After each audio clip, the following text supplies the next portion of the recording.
नमस्कार। न्युजगृह एनालाइसिस एनजिएमा स्वागत छ। म विजय पौडेल।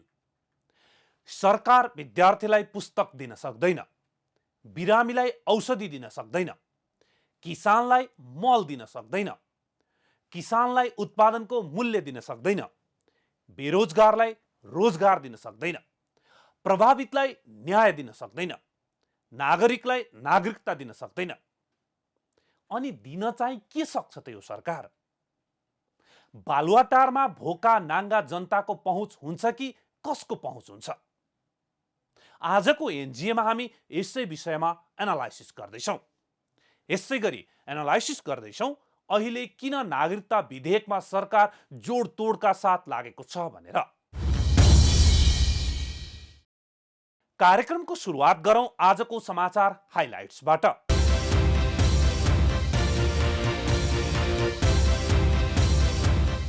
देशभरका नगरपालिका र गाउँपालिकाले आर्थिक वर्ष 2079-80 का लागि बजेट प्रस्तुत गरे। बजेटमा स्थानीय स्तरमा आय स्रोत बढाउने भन्दा केन्द्रले दिएको बजेट नै खर्च गर्ने होड। विकास निर्माणमा केन्द्रकै सिको। नेकपा यसमा प्रस्तावित नयाँ मन्त्रीको नामावली समावेशी नरहेको भन्दै गम्भीर असहमतिसहित 10 नेताहरूले पार्टी अध्यक्षलाई ज्ञापन पत्र बुझाए। अध्यक्ष भन्नुहुन्छ ढोका खोलिदिनुस्, मन्त्री भन्छन् किन खोल्ने, पार्टीभित्र भाँड भैलो। मन्त्री परिवर्तन प्रति असन्तुष्ट रहनुभएकी शहरी विकास मन्त्री रामकुमारी झाँक्रीको नयाँ प्रस्ताव। फिलिपिन्सको ग्रेभियला महिला पार्टी जस्तै दल आवश्यक छ भनी बहसको सुरुवात। विद्यार्थीले पुस्तक, किसानले मल, बिरामीले औषधि नपाएको विषयमा बालुवाटारमा छलफल हुन्छ। प्रधानमन्त्रीसम्म कसको पहुँच, भोका नाङ्गा जनताको कि बिचौलिया र कमिसनखोरको? नागरिकता विधेयक तत्काल पास गर्न सर्वत्र माग। आसन्न निर्वाचनलाई ध्यानमा राखेर विधेयकलाई राजनीतिक कार्ड बनाउँदै दलहरू। सत्तारूढ गठबन्धन र प्रतिपक्षी पनि विधेयकमा जस खोज्दै। पुँजी बजार सुधारको माग गर्दै आमरण अनसनमा बसेका तिलक कोइराला र धितोपत्र बोर्डबीच सहमति। आमरण अनसन समाप्त। सहमतिसँगै बजारमा सकारात्मक सन्देश। नेप्से 13.78 अङ्कले वृद्धि। र महिला टी20 च्याम्पियनसिपबाट नेपाल बाहिरियो। टस जितेर फिल्डिङ रोजेको नेपालले आफ्नो इनिङ खेल्न नपाउँदा सेमी फाइनलबाटै बाहिरियो। वर्षाले खेल प्रभावित भएपछि नेपाललाई भाग्यले साथ दिएन। समाचार हाइलाइट्स पछि अब लागौं आजको विषयवस्तुतर्फ। नेपाल नागरिकता ऐन 2063 लाई संशोधन गर्न बनेको विधेयक पास गर्न सरकार सकारात्मक बनेको छ। 7 वर्षसम्म अड्किएर बसेको नागरिकताको मुद्दालाई किन यति बेला चर्चामा आएको छ, अथवा नागरिकताको मुद्दालाई किन यति बेला सरकार सल्टाउन खोज्दैछ भने देशमा चाँडै नै प्रतिनिधि सभा र प्रदेश सभाको निर्वाचन हुँदैछ। निर्वाचनमा मत आफ्नो पक्षमा तान्न पनि दलहरू नागरिकता विधेयकतर्फ आकर्षित भएका छन्। हरेक दल निर्वाचनमा नागरिकता ऐन मेरो पालामा पास भएको हो भनेर मतदाता आकर्षित गर्न तल्लीन भएकैले तत्काल निर्वाचन अगाडि नै पास भइहाल्नेमा अझै पनि आशंका चाहिँ छ। किनकि सत्तारूढ गठबन्धनले नागरिकता पास गरेको जस लिएर निर्वाचनमा गयो भने मत उसले लैजाने डर प्रतिपक्षलाई छ। अर्कोतर्फ सत्ता गठबन्धन भित्र नै नागरिकता विधेयक पास गरेको जस नेपाली काङ्ग्रेसले एक्लै लैजाला भन्ने डर माओवादी, नेकपा एस र जसपालाई छ। यस्तै डर नेपाली काङ्ग्रेसलाई पनि आफूले पास गर्यो जस अर्को दलले लैजाला वा अपजस भएर झन् कुरा बिग्रिने हो कि भन्ने डर पनि छ।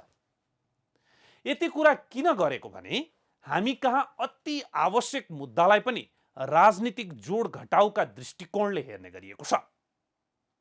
वर्षौंदेखि नागरिकता नपाएर नागरिकहरू रोएर बसेका छन्।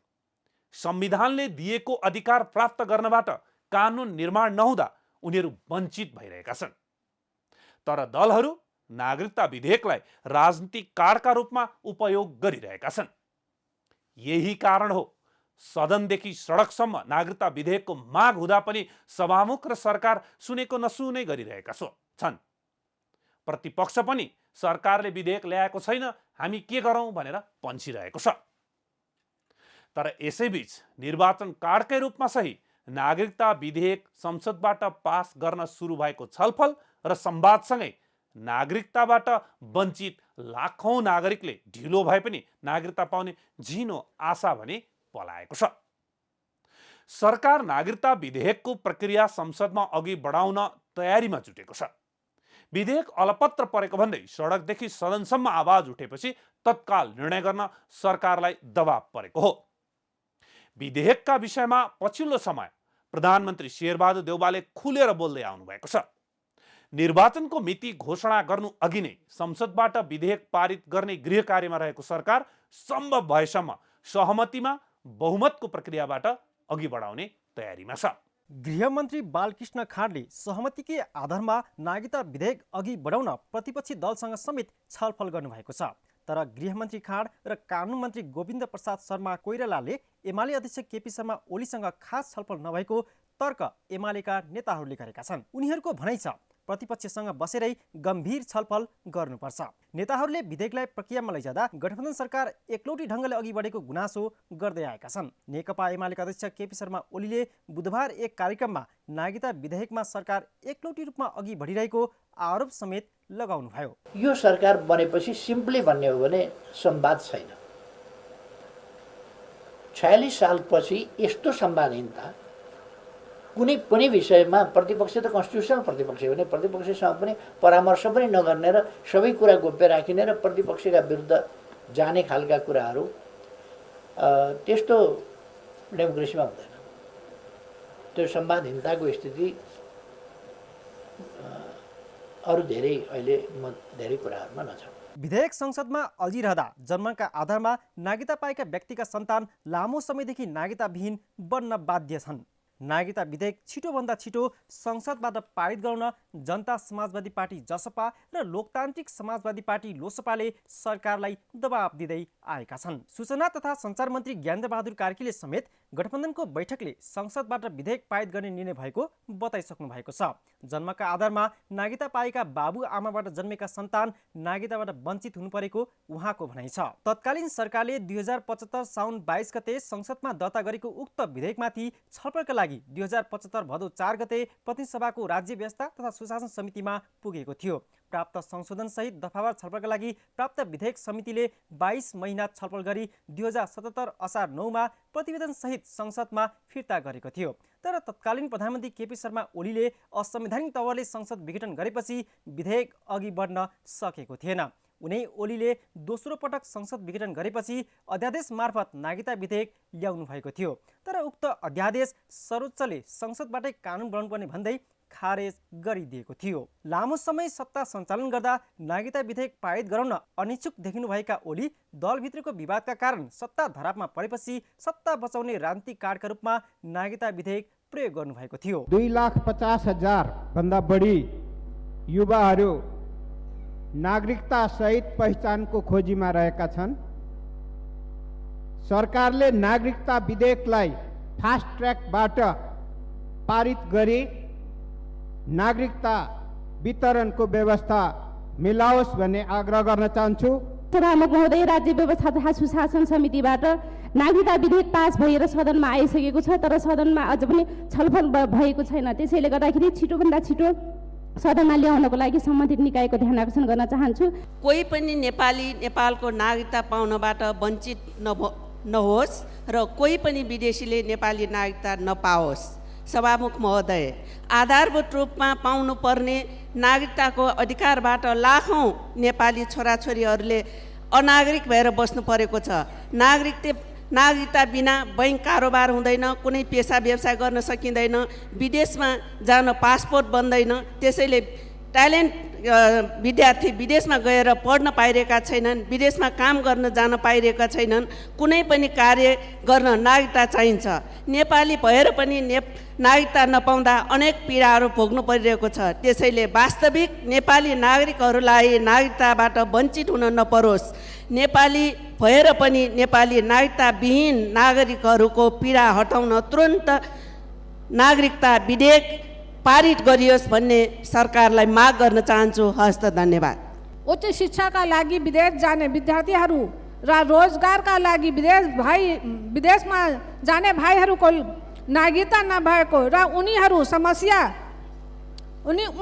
समय खेर गइरहेको छ। ब्याङ्कमा खाता खोल्ने र सवारी को लाइसेन्स बुवा आमा बितिसकेपछि घर जग्गाको नामसारी नहुने भएकोले नागरिकता विधेयक छिटो पारित गरियोस्, जनतालाई राहत दिने काम सरकारले गरोस्। राज्य व्यवस्था तथा सुशासन समितिमा बहुमतद्वारा पारित नागरिकता विधेयकको प्रतिवेदनमा दलहरूबीच नै मत भिन्नता देखिएको थियो। समितिमा वैवाहिक अङ्गीकृत नागरिकताको विषय सबैभन्दा बढी विवादित बनेको थियो। नेपाली पुरुषसँग विवाह गर्ने विदेशी महिलालाई 7 वर्ष स्थायी बसोबास गरेपछि मात्र अङ्गीकृत नागरिकता दिने व्यवस्थासहित नागरिकता विधेयक बहुमतले पास गरे पनि उक्त निर्णयमा नेपाली काङ्ग्रेस, तत्कालीन राजपा समाजवादी र नेमकिपाले फरक मत राखेका थिए। नेमकिपाका प्रेम सुवालले 7 वर्षपछि अङ्गीकृत नागरिकता दिने प्रावधान छोटो भएको भन्दै विरोध जनाउनु भएको थियो। न्युज गृहका लागि खिलना ताजपुरिया, काठमाडौँ। वर्तमान नागरिकता संशोधन विधेयक मूल ऐन नागरिकता ऐन 2063 संशोधन गर्न बनेको विधेयक हो। प्रस्तावित संशोधन विधेयकमा कुन कुन ठाउँमा मूल ऐनमा संशोधनको प्रस्ताव गरिएको छ त? मूल ऐन नागरिकता ऐन 2063 को दफा 3 मा संशोधन गरी उपदफा 4, 5, 6, 7 र 8 थपिएका छन्। उपदफा 4 मा नेपालको संविधान 2072 असोज 3 गते प्रारम्भ हुनु अघि जन्मेका आधारमा नेपालको नागरिकता प्राप्त गरेका नागरिकको सन्तान बालिग भएपछि वंशजका आधारमा नागरिकता प्राप्त गर्ने व्यवस्था गरिएको छ। उपदफा 5 मा नेपाली नागरिक आमाबाट नेपालमा जन्म भई नेपालमै बसोबास गरेको र बाबुको पहिचान हुन नसकेको व्यक्ति वंशजका आधारमा नागरिकता प्राप्त गर्न सक्ने उल्लेख गरिएको छ। यो उपदफा 5 बमोजिम नागरिकता प्राप्त व्यक्तिको बाबुको पहिचान भई विदेशी नागरिक भएको ठहरेमा भने त्यस्तो व्यक्तिले वंशजका आधारमा लिएको नागरिकता कायम नरहने व्यवस्था गरिएको छ। निजले बाबुको नामबाट विदेशी मुलुकको नागरिकता प्राप्त नगरेको भनी सो घोषणा गरेमा नागरिकतालाई अङ्गीकृत नागरिकतामा परिणत गरिने व्यवस्था गरिएको छ। मूल ऐनको दफा 7 क र विधेयकको दफा 5 मा गैर आवासीय नेपालीले नागरिकता प्राप्त गर्न सक्ने व्यवस्था गरिएको छ।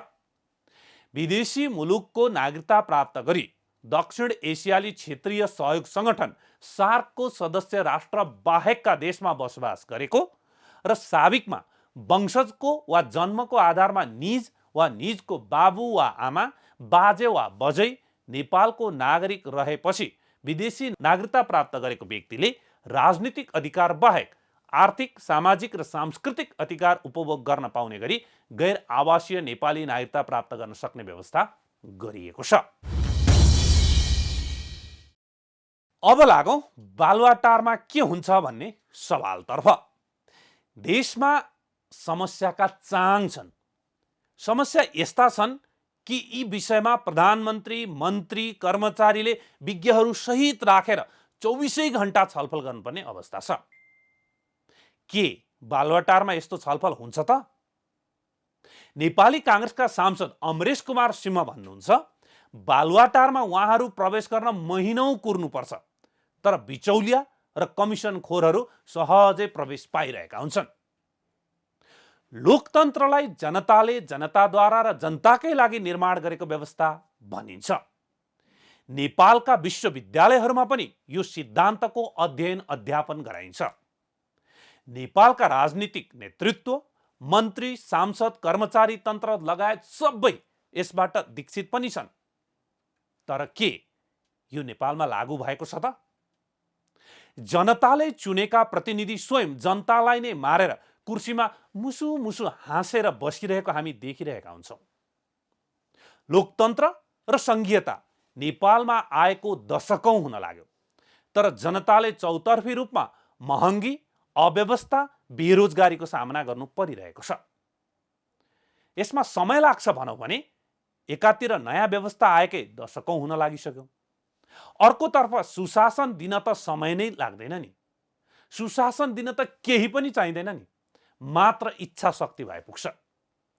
त्यो इच्छा शक्ति किन नभएको होला हाम्रो नेतृत्वसँग? नेपालमा थुप्रै पटक व्यवस्था फेरियो र हरेक पटक व्यवस्था फेर्दा नेतृत्वले के भन्यो भने हाम्रो देशमा भ्रष्टाचार भयो, कमिसन तन्त्र मौलायो, आसेपासे र बिचौलियालाई नेतृत्वले पोस्ने काम गरे, त्यस विरुद्ध जनतालाई सङ्घर्षमा उतार्ने अनि आन्दोलन सफल भएपछि आफूहरू त्यही काम गर्ने चाहिँ किन गरिरहेका छन् नेताहरूले? जनताले जे नगर भन्छ त्यही किन गर्छ सरकार? अर्कोतर्फ जनताकै लागि बनेको सरकारले जनताकै काम नगर्ने कुरा, काम नगर्ने कुरा नसुन्ने हो भने कसले सुन्छ? यो प्रश्न तिर्सिन्छ। नेपालमा व्यवस्था फेरिए पनि जवाफदेही सरकारको सदैव अभाव रहँदै आएको छ। जनतालाई राहत दिन सक्दैन भने के चाहिँ दिन्छ त यो सरकार? अब बुदागत रूपमै कुरा गरौँ। विद्यार्थीलाई पुस्तक दिन सक्दैन भने के दिन्छ सरकार? किसानलाई मल दिन सक्दैन भने के दिन्छ सरकार? बिरामीलाई औषधि दिन सक्दैन भने के दिन्छ सरकार? प्रभावितलाई न्याय दिन सक्दैन भने के दिन्छ सरकार? पेट्रोलियम पदार्थमा राहत दिन सक्दैन भने के दिन्छ सरकार? अचाकले बढेको मूल्य वृद्धि नियन्त्रण गर्न सक्दैन भने के गर्न सक्छ सरकार? सवारीको भाडा नियन्त्रण गर्न सक्दैन भने के गर्न सक्छ सरकार? स्वदेशमा रोजगारी सृजना गर्न सक्दैन भने के गर्न सक्छ सरकार? सुशासन दिन सक्दैन भने के गर्न सक्छ सरकार? उखु र धान लगायतमा किसानको पैसा दिन सक्दैन भने के गर्न सक्छ सरकार? यस्ता धेरै सवाल छन्, के गर्न सक्छ सरकार भनेर। इम्बोस्ड नम्बर प्लेटमा नेपालीको चाहना बमोजिम देवनागरी लिपि राख्न सक्दैन भने के चाहिँ गर्न सक्छ सरकार? अर्थनीति र मौद्रिक नीति मार्फत स्वदेशी उद्योगी व्यापारीलाई राहत दिन सक्दैन भने के गर्न सक्छ सरकार? नेपाली जनताका लागि ल्याएको स्वास्थ्य बिमाको पैसा तिर्न सक्दैन भने के गर्न सक्छ सरकार? शिक्षा, स्वास्थ्य, रोजगार वा भनौँ सामान्य घाँस बाँस कपास दिन सक्दैन गरिब नेपाली जनतालाई भने के दिन सक्छ सरकार? न्यायालयमा न्याय बिक्री नियन्त्रण गर्न सक्दैन भने के गर्न सक्छ सरकार? छुवाछुत र जातपातका नाममा हत्याकाण्ड मच्चाउँदै हिँड्नेलाई सजाय दिन सक्दैन भने के गर्न सक्छ सरकार? बालुवाटार यी सबै विषयमा गम्भीर भएर घोत्लिने ठाउँ हो कि नेपाली काङ्ग्रेसका सांसद अमरेश कुमार सिंहले भने जस्तो 24 घण्टा बिचौलिया र कमिसन खोरहरूसँग मोजमस्ती गर्ने ठाउँ हो? के कहिल्यै यी माथिका गम्भीर विषयमा बालुवाटारमा ठोस छलफल भएर निष्कर्ष निकालिएको छ? किन हरेक वर्ष एउटा बालक विद्यार्थीले यो सरकारले हामीलाई कहिल्यै पुस्तक समयमा दिँदैनन् भन्ने तितो र रिस उठ्दो यथार्थ भोग्दै हुर्कनु परेको छ? किन एउटा किसानको सन्तानले मेरो बाआमाले दुःख गरेर उब्जाएको कृषि उपजको यो सरकारले उचित मूल्य दिँदैन भन्ने सुन्नु परेको छ? किन हरेक वर्ष किसानले यो सरकारले मल नदिएका कारण खेतमा हुनुपर्ने असारको समयमा काठमाडौँको माइती घरमा रोएर बस्नु परेको छ? किन हरेक वर्ष किसानले धान र उखु लगायतका उपजको मूल्य समयमा नपाएको भन्दै आन्दोलन गर्नु परेको छ? काम आफू नगर्ने अनि अमुक शक्ति देखाएर जनता तर्साउने के यस्तै हुन्छ लोकतन्त्रको सरकार? संविधान बनेको 7 वर्ष पुग्न लाग्यो, गणतन्त्र आएको 14 वर्ष पुरा भइसक्यो। के अझै पनि जनता झुक्काउन संविधान र व्यवस्थामाथि खतरा छ भन्दै भाषण गर्न नेताहरूलाई लाज लाग्दैन? जनताको काम नगर्ने, यही व्यवस्थामा आफू मोजमस्ती गर्ने अनि जनतालाई चाहिँ व्यवस्था जान लाग्यो भनेर तर्साइरहने नेकपा माओवादी केन्द्रका अध्यक्ष पुष्पकमल दाहाल प्रचण्ड र नेकपा एसका अध्यक्ष माधव कुमार नेपाल संविधानमाथि प्रहार भइरहेको र यसलाई जोगाउन गाह्रो परिरहेको बताउँदै हिँडिरहनु भएको छ। यो कसलाई भनेको? संविधान बमोजिम शासन सत्ता र पार्टी नचलाउने आफै अनि दोष अदृश्य शक्तिलाई दिएर उम्कने? सत्ता गठबन्धन भन्छ, केपी ओलीले देशलाई प्रतिगमनतर्फ लैजान खोजेकाले हामीले जोगायौं। नेकपा एमाले भन्छ सत्ता गठबन्धनले देशलाई प्रतिगमनतर्फ लैजान खोज्यो। अब भन्नुहोस् दोषी को? दोषी त सबै हुन् नि, तर तपाईँ हामीलाई झुक्क्याउन एक अर्कालाई दोष दिन्छन्। जनता सडकमा मरिरहन्छन्, बालुवाटारमा बिचौलिया रमाइरहन्छन्, संसदमा सांसद कराइरहन्छन्, सडकमा नागरिक नारा लगाइरहन्छन्, सामाजिक सञ्जालमा हरेक व्यक्ति कराइरहन्छन्, तर सरकार सुन्दैन।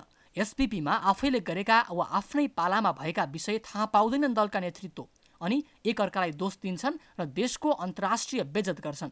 बुझेर बोल्छन् कि नबुझी बोल्छन्, एसपीपी चाहिँदैन, खारेज गर, तत्काल पत्र लेख भन्छन्। यस्तो निर्णयले मित्र राष्ट्र अमेरिकाको नजरमा हाम्रो विश्वास खस्केर कहाँ पुग्ला? सेनाको सिप र ज्ञान आदान प्रदान त चाहिन्छ नि, हामीलाई कि त्यो पनि चाहिँदैन भन्न खोजेको हो। प्रक्रिया मिलेन त्यो कुरा उठाउँ, त्यसको आडमा अमेरिकी सेना नेपालमा बन्दोबस्त सहित आउँछ भने त्यसको विरोध गरौँ, तर बुझेर बोलौँ, नबुझी धेरै राष्ट्रवादी बनेर देशको बेइज्जत नगरौँ, नेपाली जनतालाई नझुक्क्याउँ। नेपालमा एउटै दलले बहुमत पाउन साह्रै गाह्रो छ, तर बल्ल बल्ल पाएको बहुमत ती दलले जनताको अपमान गर्दै जोगाउन सकेका छैनन्। के सदैव सत्ता, कुर्सी अनि कमिसन र पैसा थोपार्न मात्रै पदको प्रयोग गर्ने हो? वर्तमान प्रधानमन्त्री कतिपटक प्रधानमन्त्री भइसक्नुभयो अनि अझै कतिपटक हुने ज्योतिषीको घोषणा छ, तर कुनै एक पटक उहाँको कार्यकालमा सुशासन भयो? के कुनै एक कार्यकाल बालुवाटार, बिचौलिया र कमिसनखोर मुक्त भयो? के अहिले पनि उहाँलाई थाहा नभई मध्यरातमा बजेटमा चलखेल भयो होला? किन इम्बोस नम्बर प्लेटमा उहाँको नाम जोडियो?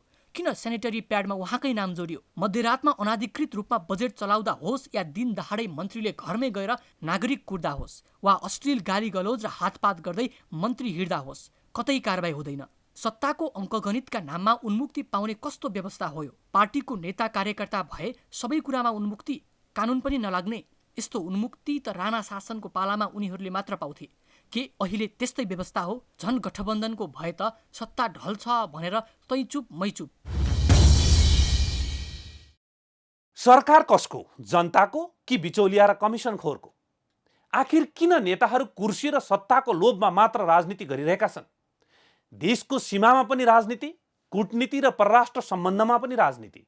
यति हो हाम्रो नेतृत्वले जानेको। जुन सरकार आए पनि महँगी, बलात्कार, भ्रष्टाचार लगायतका रोग जस्ताको तस्तै। किन? कसैले हेर्न भ्याएको छैन। आखिर केमा व्यस्त हुन्छन् हाम्रो सरकार र सम्बन्धित निकाय तथा नेताहरू?